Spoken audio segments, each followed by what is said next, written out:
the first thing to ask would be, I was thinking, the movie's called What Richard Did, and there's a great sense at the beginning that you're not quite sure if anything at all that Richard's doing, because it seems so sort of naturalistically caught.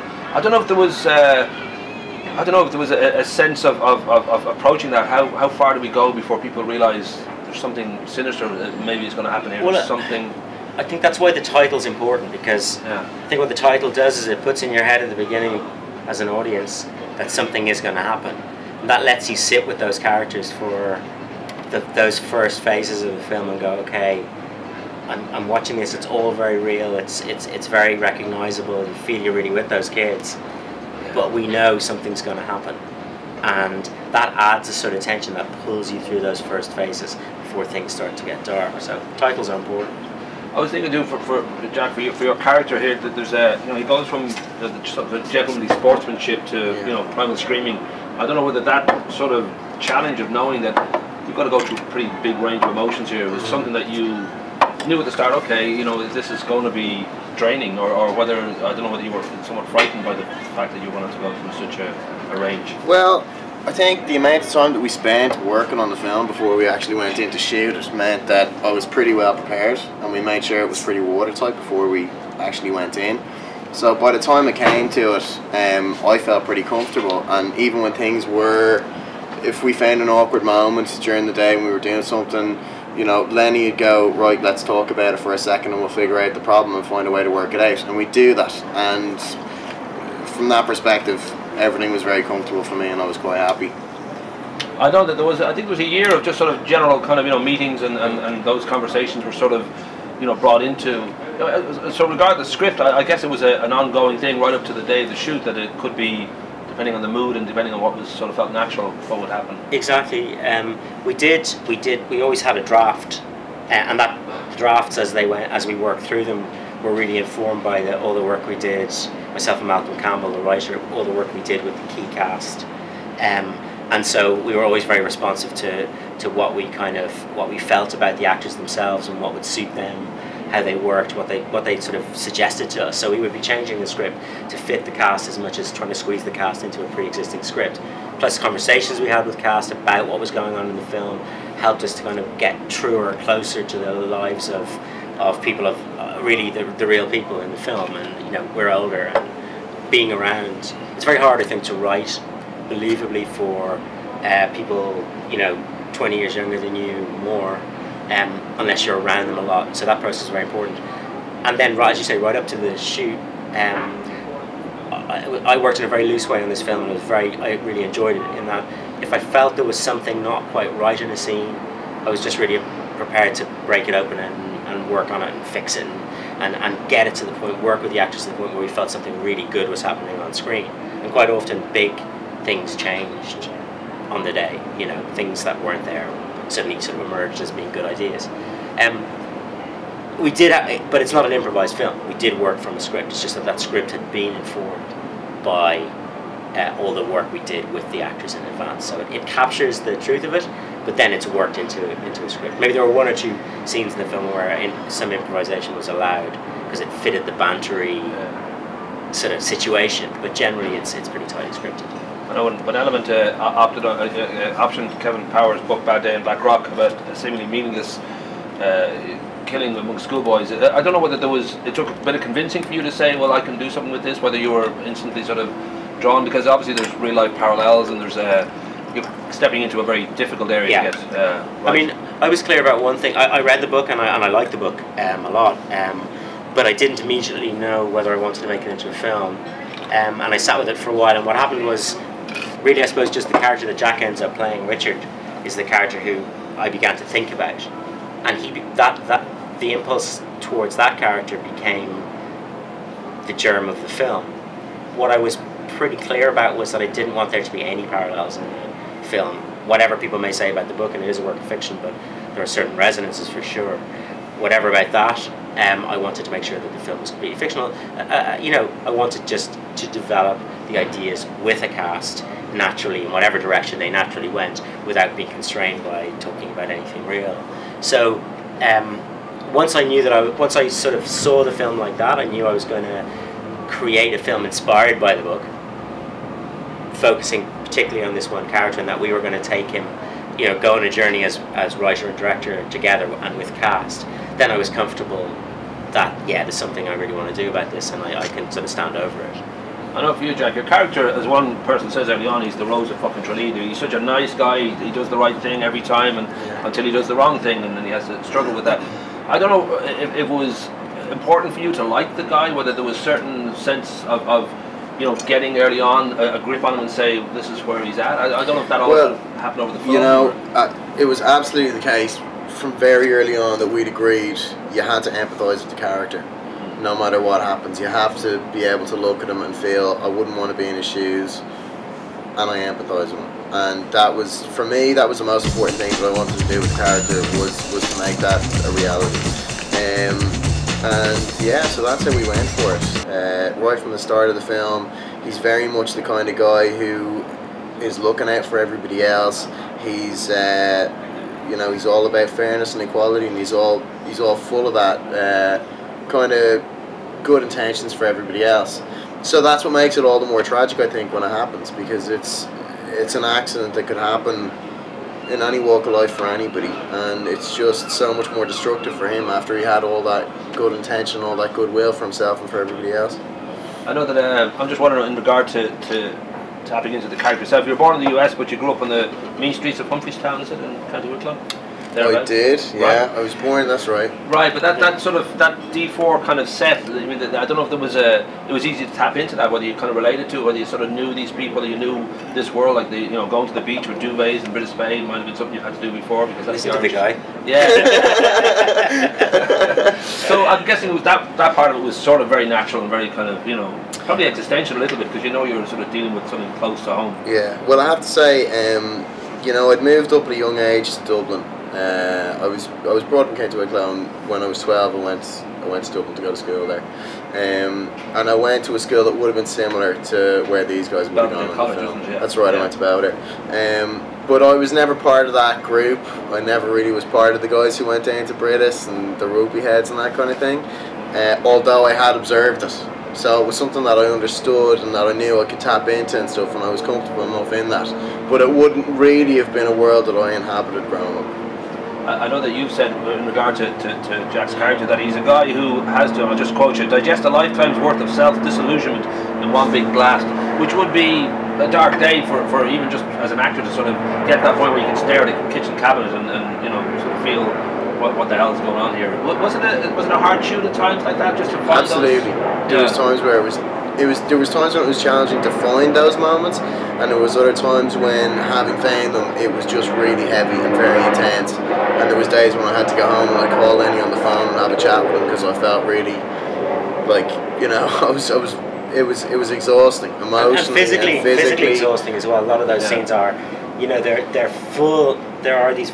It's quite a quiet film, but then there are scenes for Jack of full-on intensity, which is like a kind of you know, an hour-long workout across a single take, and it really is exhausting. So we had to kind of limit. I wouldn't do a lot of takes, and we'd be very careful about what we did on those days, because you could get very worn out. It's probably worth saying as well about the character of Richard that what he does is what comes out of him is a very bad thing. It's not, you know, in a sense, it's not. You mentioned the word accident, but it isn't. It's not so much an accident as a kind of loss of control, which I think we can all identify with. But it leads to something which just has, you know, massive consequences. I think what the film is maybe looking at is the idea that those values that Richard has at the beginning of the film are very hard for a young person to live up to, and you know, at that age you don't really know yourself at all, so you can think that you are this person, you can genuinely aspire to those things, but what you have to learn are all the failings that, like I say, you learn gradually over a lifetime. You know, and if you're lucky you come to terms with them, and that makes you a kind of deeper person. But facing taking a kid at that stage and holding this really uncompromising mirror up to them. And it's not just the action; it's how he handles it afterwards. It's whether he's got the guts to do the right thing. It's all these things which are like just a direct reflection, a direct encounter with sort of who you're not. that's kind of what the film is at. You know, it's about looking, and we all, I think, can identify with those phases in our life where we kind of have to readjust our sense of ourselves, and this is just a very, very concentrated, very intense version of that process. Without getting trivial about it, but I was thinking from a filmmaker point of view, and obviously you've done great work, Adam and Paul, and Prosperity and Garage, but that old sort of Hollywood rule about not working with animals or children, you've got Dublin teenagers, a bit of both, so I don't know whether that was a little bit of an early on kind of, do I want to go there, because I know that, you know, they're teenagers, so they'll be, can communicate and all that, but it's an unknown world in a way. Well, yeah, it is an unknown world, because also when I started off, I didn't know whether I would be working with some people who were non-actors, hadn't acted, and others who were. In fact, most people, not all, but most of the people have already some experience or had already sort of, like, you know, come out as actors. Yeah, they'd shown that was where they had that instinct, you know, which can be good and bad, because sometimes people learn very bad habits if they start acting too early, you know. In drama, you know, in kiddie drama schools and stuff, but we're playing all the boys. Exactly. But I think part of the process of choosing the cast is finding people that you know you can really work with. So that's one control point. The other thing is, I think what it is, like, you know, you get the energy of people who are 18, 19, and we had cast from sort of 15 up to 19, 20, as well as the adult cast, but there was a big central group of that age, and, you know, they're always buzzed up, they're always up for a laugh, they're always talking to each other, just, you know, keeping the set quiet, you know, and that thing, that is quite, there is quite an energy of younger people, you know, it's like being in school. But they were just you know, really committed group, so it was never, I mean, I think I sometimes felt like a mildly ticked off dad, you know, who's going, oh guys, come on, can you just calm down for a minute, please, you know, there's work to be done. But everybody would, you know, everybody was really loved the project, so there was I have to say, there was actually no conflict at any point with anybody across the last shoot. I know for you, Jack, I just mentioned that early on you kind of just made a brief kind of appearance as an altar boy, but then you took a few years out and you did, you know, college and all that. But you've got about 47 movies going out now, it seems, and just you've got a lot of work. I don't know whether this was part of the spark of, or whether you'd always planned, I'm gonna go back to acting and I'm gonna do it in a big way, because you have a huge amount of work coming our way right now. Yeah, that was the plan from a very, very early age. I was 6 when I decided this is all I want to do. And I did go through school having not done anything else aside from a milk ad, which still haunts me to this day. YouTube. Yeah. But it was always what I knew I wanted to do, and my family never were opposed to it, but they never encouraged it either. They wanted me to be allowed to just breathe in what I wanted to do myself. So I kind of said, right, I'll go through school, I'll finish my leaving cert, and then when it comes to it, I'll have a really good go at this and see what happens. So that was what happened, and just before I left school, I managed to get signed by a brilliant Irish agent, and things just kind of went from there. You should tell the story about was it your primary school teacher? Was it after some audition or some school play about being a tree or something? Oh, yeah, it's a great story, I love this. It was the first thing I ever did as an actor, actually, and it was... What age did you been? Like, I was 6. 6, right, sorry. And I was playing it, basically we were doing the nativity play, and she cast me, my teacher cast me as a tree, so I was a piece of the set, right? And I stood there in a tracksuit with a tree mask on, and so having stood there and done the whole thing for 2 days or whatever, and everybody else is playing parts, I just went, right, fuck this, I'm going to become an actor just to spite her. And I was 6 years of age when I was thinking that and having those thoughts. It's like that Willie Russell moment of the nativity play where the kid realises that he's the innkeeper in the nativity play and realises he's only got one line, like, we've no room. Yeah. So when they do come to the door, he says, yep, we've rooms. Improvises his way to a long scene with Marion. That was it. But that, I always think with after this movie, unsurprisingly, the serious critics, the good critics like Donald Clark and Paul Lynch that loved this movie, and even the bad critics liked it. So there's a sense that critically I think it's going to be well received. But the commercially it's a hard sell because you know Yeah. there's no big carrot, there's no sort of major concept that kids will go, oh, I want to see that, and I don't know whether you in your mind sort of kind of have to think about that when you're making it even, or whether that's just something you can't really, it's not marketing you're doing, it's filmmaking. Exactly, it's not marketing you're doing, it's filmmaking. You do want to make things for an audience, and I always believe in what I make. I always believe that what I make should be, I never make anything deliberately difficult to watch. Right. At least, I mean, that's not to say that it's like Garage and Adam and Paul are not populist, although Adam and Paul has had this extraordinary life for reasons that you just can't really Mainly pin because it's down. an amazing film, that helps. Yeah, which is great, but it's also it's a sort of it's a kind of stylistic adventure, and it's strange and it's dark and funny in lots of ways. But I think that what Richard did, I suppose, two things. First of all, in Ireland and in Dublin, because it's about those teenagers that people know about and are kind of fascinated with, I think that will attract an audience. I think the audience that go will find a film that they can really identify with. But in terms of how you normally go about films these days, where they're marketing led, in other words, you get the star and the pitch first, and then you worry about trying to find a film that fits it. It's certainly not one of those, but it is a film which is it's more dramatic than the films I've made so far. It's probably tenser than the films I've made so far. So in that regard, I think there are quite a lot of elements in it that a broader audience can embrace. It's like it's a kind of cross as well for you. Like if you get a reputation as a serious filmmaker, that's in one way is very good, and in another way it can just be if somebody's choosing in the line between the two films. So who knows? You never know until it comes out. But Garage, which is a much quieter film than what Richard did, and a film where much less happens than what Richard did really, really well at the box office here. So you just never know.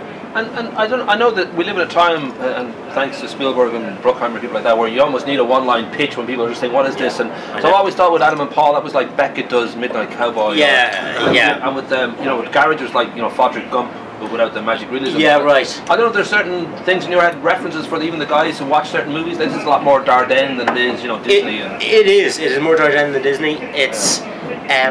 It's a really good question. Like the one I don't even know if we got the log lines that you go for a film like this really annoy me. Like the sort of he had it all until because the film's much more kind of there's much more to it than that. Sure. I think I'll have to think about that, but the things that I watched before I made it, I watched all sorts of things. Like I watched quite a lot of high school films just to watch groups, and there's a real, it does get the group dynamic of these kids really right, I think, the film. And that's a hard one to get that's right. a really hard one to get right. Like you do feel you're in a room, it's the way kids talk to each other. It's not sort of like some older bloke sitting in his at his typewriter trying to remember. What a great day this is, it's cool. Yeah, exactly. What's up? Well, so 15 years later. So but I suppose I'm trying to think what we watched. I watched things like some kind of quite a lot of American cinema, quite a lot of independent American cinema. But it is, it's a European film. There's no sort of getting away from it. Like I say, you just don't know. I mean, Grabbers, which was a film, I haven't seen it, but by all accounts very good, very funny, highly commercial, really well reviewed. Didn't get a vast number of people come to see it, and you think, I don't know how you can predict these things. Sure. I don't know for you, Jack, whether by the end of the film, I mean, it is a great performance, and it worked perfectly well as a film, and I don't know whether there's a sense in you that you knew that as you made it at the end, or maybe you had to wait for the edit to sort of feel that you got it right, or I don't know if you can sort of tell during the shoot. Well, I think the way it is that you can never predict how it's going to turn out. I think that it all happens on the cutting room floor, and that's it, and you never know what you're going to end up with. But the way I went about it, from the time I came on board with it, from the time I was cast, I had my goals set out in my mind. I knew what I wanted to achieve with the character. I knew what boxes that I wanted to tick, and because of the way we worked on it, and because I could trust Lenny so much and all that, by the time I came away from the shoot, I felt that I ticked all those boxes, and I was very happy to leave it up to the guys who knew what they were doing after that. I think also we knew on the days that the scenes were good. do know that. You know when you something is really happening. Yeah, we hit that. That does not mean that the film's going to hang together. Yeah. That's the impenetrable stuff that you are constantly dealing with as a director, where you're sort of virtually constructing it all the time. Sure. And you think you don't. You think you know it, and then if you're lucky, you do. Yeah. But you don't know until very late, actually, in the edit, when it starts to tighten. Like I always describe it, it's a bit like tuning a stringed instrument. You're tuning a guitar, and it's a new string. You spend 50 turns of bonk, bonk, bonk, bonk. Fuck, is anything ever going to happen here? And then eventually the last the last turn, it starts to actually get the tension and the tune, and you go, oh well, that's okay, and then you know. And again in this film, I felt the same in the first two films, and I felt it in this film as well. And maybe in the last month of the edit, you just felt, this is starting to have this kind of coherence and tension and drive in it, and a sense of sort of power starts to come out of it. But that's the magic of it. You never. I suppose the last question should be a big life-affirming question, just about if there is such a thing in your head as a sort of something to take away from the film, a message. I don't know whether the yin and yang of people's nature, that inside every brave knight there's a coward waiting to get out. There's I would say always bring a duvet to put a spade. Yeah. Another one. I would say, for me, it's really as a parent, don't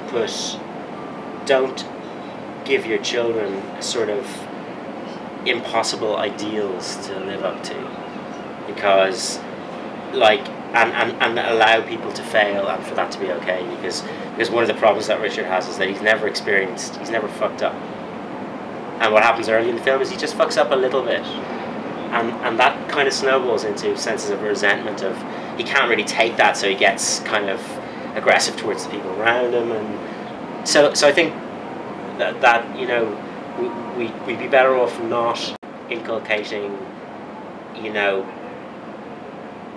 rigid values and sort of, ideals into kids that are going to be very hard for them to live up to.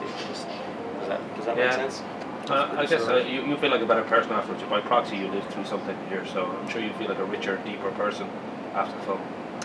Well, actually, to be honest with you, before I made the film, I was one person, and then after finishing it, I actually changed in a lot of ways. It did actually transform me as a person as well, because I started to think about that idea of you can't put that much pressure on yourself, and you need to, not be so when I met Jack, I mean, part of the way the character developed, I mean, they're very different, obviously, extremely different characters, but an aspect of Jack that we found so interesting and that worked its way into the character in the film was that Jack absolutely held himself to very particular standards and ideas of how he should be, and what was okay and what wasn't, and what was good and what wasn't. I know that's all. Now